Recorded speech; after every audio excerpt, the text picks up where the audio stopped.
আসসালামু আলাইকুম। চানাচুর, মুড়ি, মিষ্টি, বাকরখানি, বিস্কুট এবং ভাত অতিরিক্ত আমাদের খাওয়ার পরে থেকে যাওয়া খাদ্য আমরা যেখানে সেখানে না ফেলে আমরা আমাদের অলঙ্কিত যে আমাদের পুকুরে যে মাছ আছে আমরা মাছকে ওইগুলা দিতে পারি। এ হচ্ছে আমাদের পুকুর। এখানে বিভিন্ন ধরনের মিশ্র কার্প জাতীয় মাছ এবং জিলানো মাছ, কই, শিং, শোল, গজার, চিতল, বোয়াল নাই,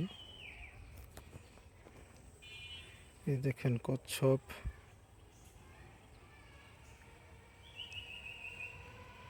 যার একটা সাঁতরাইতে আসতেছে কচ্ছপ, এই যে ডুব দিছে।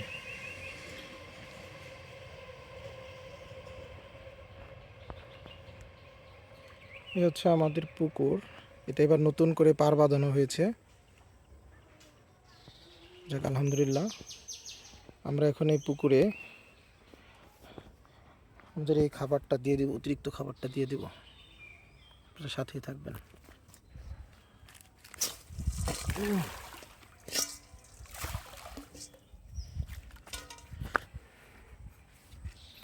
এই যে আমাদের খাবারটা খেয়ে দেওয়া হয়ে গেছে। খাবারটা দিতে গিয়ে পাড়ের মধ্যে অনেক খাবার পড়ে গেছে, যাকে এগুলো পাখিতে খাবে ইনশাল্লাহ। তো আমরা এখন ওয়েট করব, দেখবো মাছে এগুলা খায় কি না। ঠিক আছে, এই তো মাছ চলে এসছে। আয় আয় আয় আয় আয়। তো ডাকার সাথে সাথে মাছ চলে আসতেছে। মাশাল্লাহ মাশাল্লাহ, অনেক মাছ আসতেছে, অনেক। আমাদের প্রজেক্ট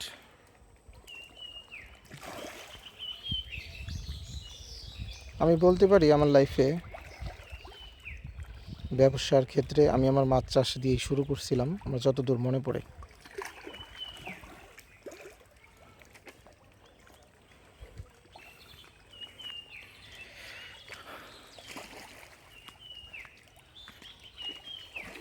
আলহামদুলিল্লাহ, আমার জন্য সবাই দোয়া করবেন।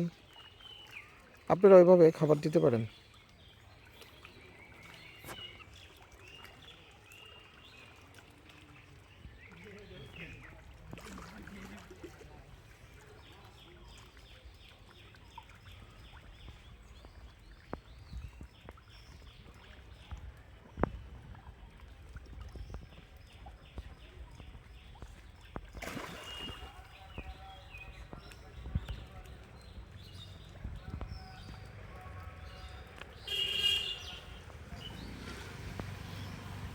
এগুলো হচ্ছে বর্তমানে বাংলাদেশের জাতীয় মাছ বলা যেতে পারে, সেটা হচ্ছে পাঙ্গাস মাছ।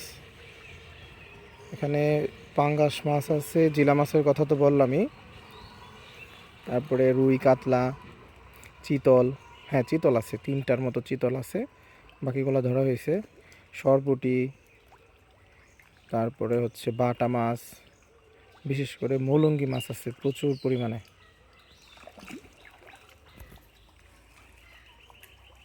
ওকে, আল্লাহ হাফেজ। যেখান থেকে 2টাকে একত্রিত করা হয়েছে, ঠিক আছে, একত্রিত করে পাড়ের মধ্যে আমরা লাগাইছি হচ্ছে ঢেঁড়স গাছ, বেগুন গাছ, ঠিক আছে, এই যে নারকেল গাছ আছে। তারপরে এই তো গত হাটে সোমবার দিন বেগুন গাছ আর মরিচ গাছ আনা হয়েছে, লাগাইছি। এটা এখনো শক্ত হয় নাই। পেঁপে গাছ।